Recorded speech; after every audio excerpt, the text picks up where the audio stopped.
Hi, welcome to CXO Talks. We are pleased to have Mr. Yashoraj Tyagi, Chief Technology Officer and COO of CASHe, joining us today on CXO TV. Hello and a warm welcome, Yashoraj. Happy to be here. Thanks for having me over, Kalpana. Our pleasure.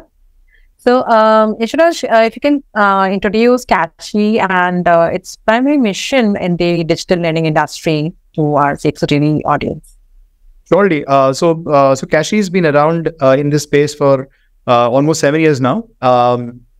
6 years of which we have been an NBFC as well. So it's an NBFC Fintech platform, which is in the domain of providing credit first or credit led financial services to salaried millennials in tier 1 and tier 2 cities. And the way we've done that is because on the back of building a very core and proprietary technology platform that allows us to sort of evaluate the traditionally unbanked and underbanked segments of the population, which do not get access to credit, and essentially evaluate them on a completely new paradigm and using alternative data, and then credit score them so that we can give them access to credit, and then downstream also give them access to other financial products like investments and insurance as well. So we've acquired 50 million plus customers in this duration whom we have serviced, and we continue to expand at a rapid pace right now. Yeah, sure. So if you can give us an overview of the various financial products that CASHe offers to its customers. So we're very big in the domain of embedded credit. We believe that credit is going to be very contextual in nature, which essentially means that the act of downloading an app to avail a personal loan will be one of the side ways, I would say, to take a personal loan. People want credit to be invisible in the sense that it becomes a part of the primary action that they're doing. This is the reason why buy now, pay later has become so powerful. It's because you're providing affordability for a certain service, while the customer is accessing that good or service. And the same thing is why you have all food delivery apps, ride-hailing apps also providing BNPL services today. And I see more of that going forward in the future. So keeping that in mind, our primary product is a credit line, which could be used for taking a personal loan, but also could be used very importantly for any transaction the customer is doing in the form of a convenience offering. Like, for example, they could use it to buy tickets on IRCTC. We are one of the only fintech partners that IRCTC has got today for affordability solutions. They could use it for paying the house rent or paying electricity, water, gas, utility bills. And obviously, as I said, that whenever the need for a personal loan as well.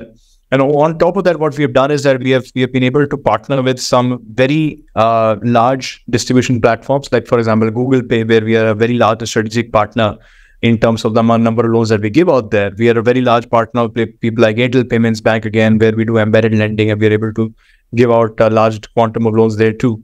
So having a credit line as a primary product in a very large distributed embedded finance channel is something we do very actively. And, as I mentioned, then downstream, we have a very healthy cross-sell channel of insurance and investment offerings as well to the same set of customers. Yeah. So how is CASHe different from the, other fintechs or the platforms in the similar services that we already have, or maybe your peers basically? So digital lending, as you know, is a massive industry right now, with the fastest rates of smartphone penetration, fastest rates of internet penetration that we have seen right now in India. I think that there is no one-size-fits-all formula for tracking the core digital lending. You have to evaluate different segments differently. They all come with their own nuances and idiosyncrasies, which is how a lender has to evaluate that. And, I would rather say that the difference between different players operating in this segment comes from the domain of the target cohort that they are trying to address, right? We are looking at salaried millennials who might be underserved, underbanked, and we're going out and offering them credit as well. There would be somebody else who would be trying to do this similar stuff in an MSME space, or somebody else who might be doing the same for particularly gig workers, right? So I think it's more of a niche verticalization that some players try to achieve. And that's really what makes them different. The second difference is what I firmly believe is the strength of our technology stack. We are fundamentally a data-led company. We are putting AI at the centerpiece of our underwriting engine, basis which we are able to give loans to these customers and bring them into the fold of financial inclusion. And technology itself becomes a very big differentiator for us in terms of the scale that we have been able to achieve. Right. So that, brings me to the other question, like how you're leveraging these technologies to provide a seamless and efficient borrowing experience to your customers. Yeah. So number one, as I said, like only 10% of Indians, I'm like, just to give a context about how can we say, or how can we realize the extent of how underbanked India currently is, right? So there's a statistic in a FICCI report that came out around 2.5 years ago, which said that only 10% of Indians actually have a credit score, and only 10% of Indians who actually have a credit score have a score good enough for money to be lent by a bank, right? So you can imagine that the formal financial ecosystem in the country is servicing 1 to 2% of India's population, right? And what happens to the rest? Like they either do not access credit or they go to unofficial or money lenders or loan sharks. Now, what we're trying to say is that, if we are able to use alternative data that comes from smartphones with consent, which comes from demographic data of customers, it comes from the information they have provided us by themselves, and we can run AI engines on top of that to kind of borrow a lead from behavioral finance and see that, okay, how does everyday behavior of customers on these parameters correlate to future financial behavior with respect to credit? That becomes a very powerful proposition for us. And that is exactly what allows us to sort of provide credit access to customers who have never ever got credit in their lifetimes because of the kind of profiles that they currently hold or the backgrounds that they come from.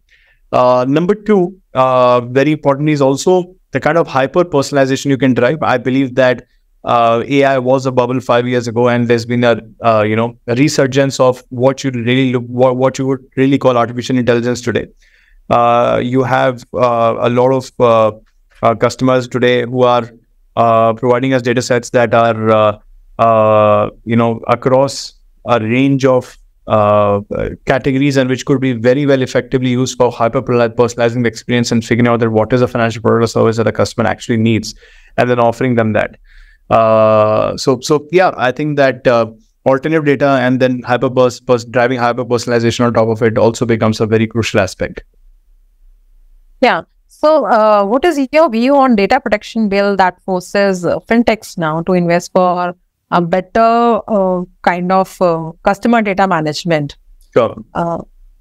It's a need of the hour. I think that it's very I think it's very rightfully worded, and it holds up all the guardrails that are required for all stakeholders in the industry to come together and make sure that data privacy of the customer, giving the control to the customer about how the data is managed, and providing them a visibility downstream about how is the data currently, where is the data currently residing, what is it being used for, is fundamentally extremely crucial as we move into becoming a more and more digital economy. Something like this is definitely a need of the hour, and I think that it would go a long way in reassuring customers that the control of the data resides solely and fully with them, and B, it allows new players coming in to also make sure that they're not taking any shortcuts or cutting corners when it comes to data management. Yeah. So what are the challenges and opportunities for fintechs when it comes to the data protection bill? So I think the challenges are, would only be for somebody who is actually, running a business which is heavily reliant on things like a background access to a data, or not taking the right sort of consents from the customer, or there was a lot of very invisible access to data. I think that those business models come at risk. And, I would say that is also a spurious way to run a business too.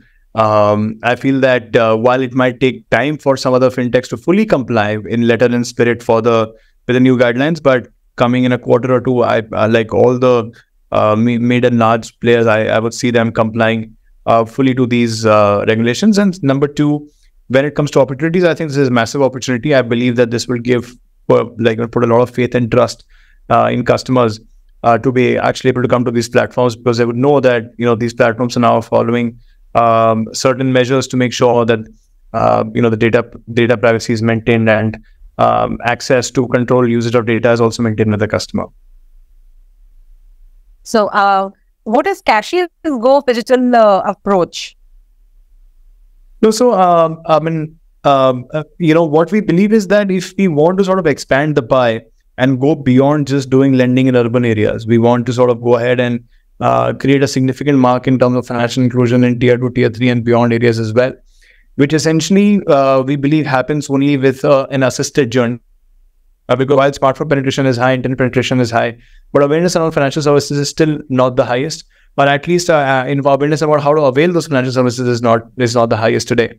So for us to be able to go ahead and offer these financial services to a very, very greenfield segment requires us to have a slightly assisted or a go digital approach as well. We firmly believe that the future is digital, but for people who are completely non-digital right now, I think that physical is the interim stage where you need to take them, and from there you make them more into a more digital channel only.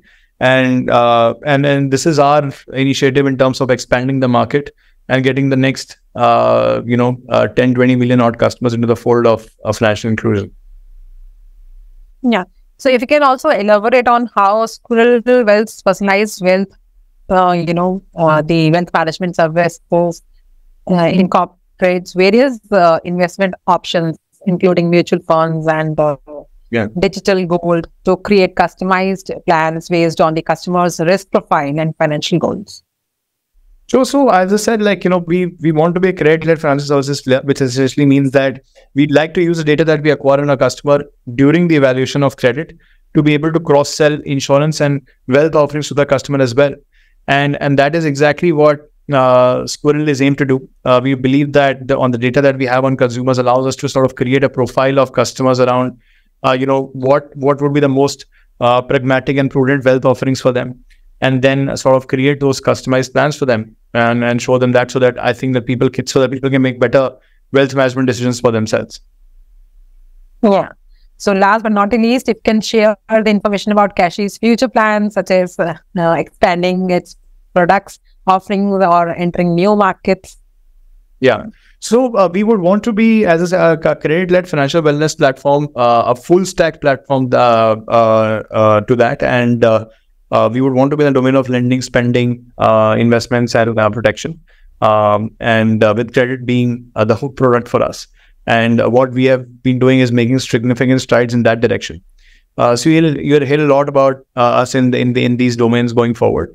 And with embedded lending being the core, I believe that we can really embed ourselves on a lot of platforms that are not financial services today, but are looking to offer financial services by riding on us.